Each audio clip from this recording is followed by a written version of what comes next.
So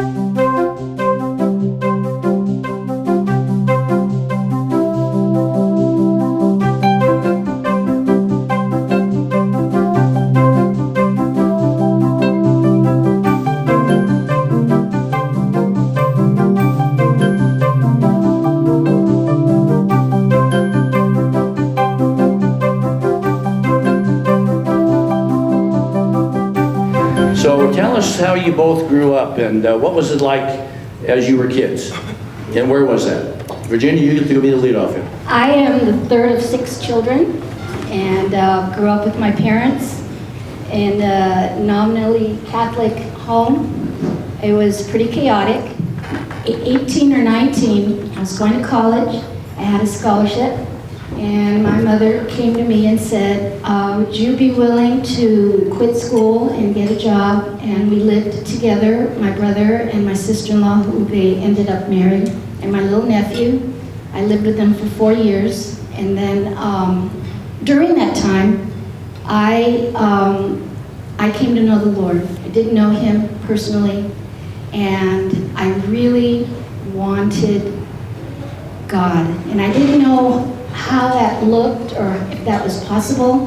The only concept I had of God was from the Wizard of Oz. And I just thought he was behind a curtain, and that's just the way it was. I didn't think of him as loving. I was afraid. I just didn't know.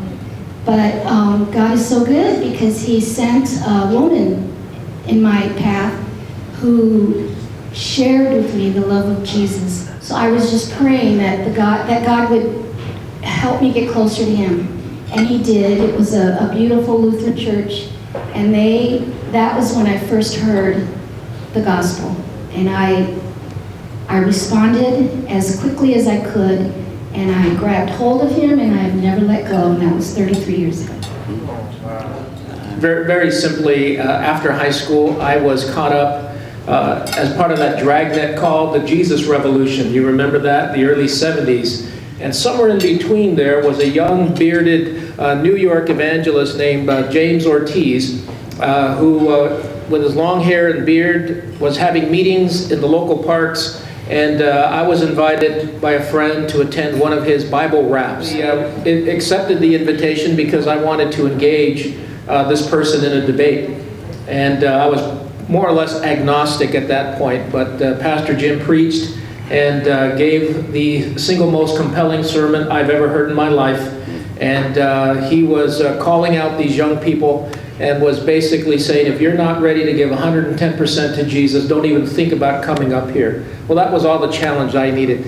And I fought it, I resisted it for as long as I could, but by the end of that evening, I was the last one to go up to that altar and prayed the sinner's prayer and gave my life to Jesus and have been serving him ever since. You were at Biola when you were contacted by Fresno Pacific. So walk us through the interview and what your thoughts were about maybe coming to Fresno. Well, it caught us completely by surprise because I was actually quite content in my role at Biola. In administration, I had also been on the faculty, and so 18 years in that institution, and Biola had been very good to us, as I said, with regard to our family's education. But I think it's in those moments when God surprises you.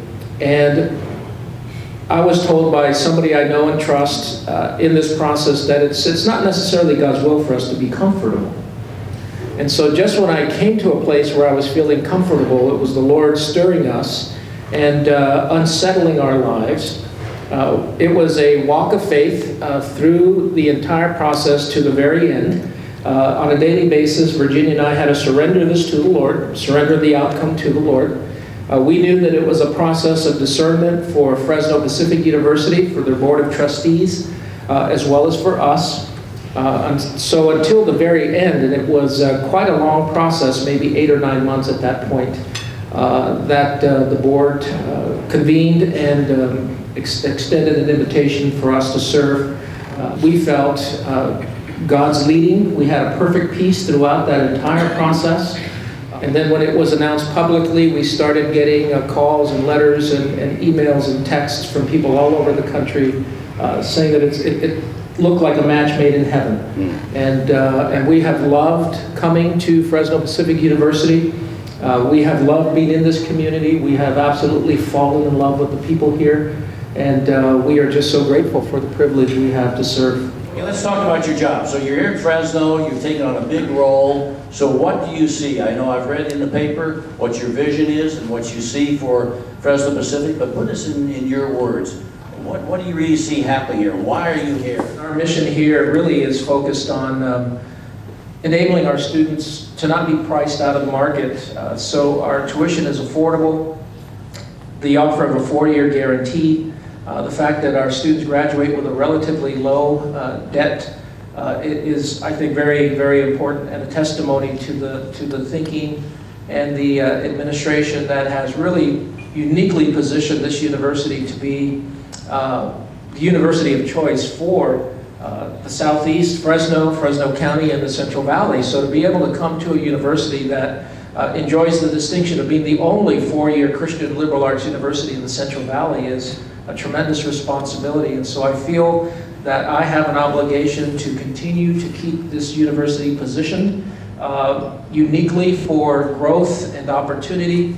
We have some needs in the Central Valley, we have needs in Fresno, but our prayer and our hope is that our graduates will continue to move this economy forward, as well as continuing to do an outstanding job in their respective fields, and in that process develop the people, the potential that is here on our faculty, our staff, and our administration. And so that's a great joy for me.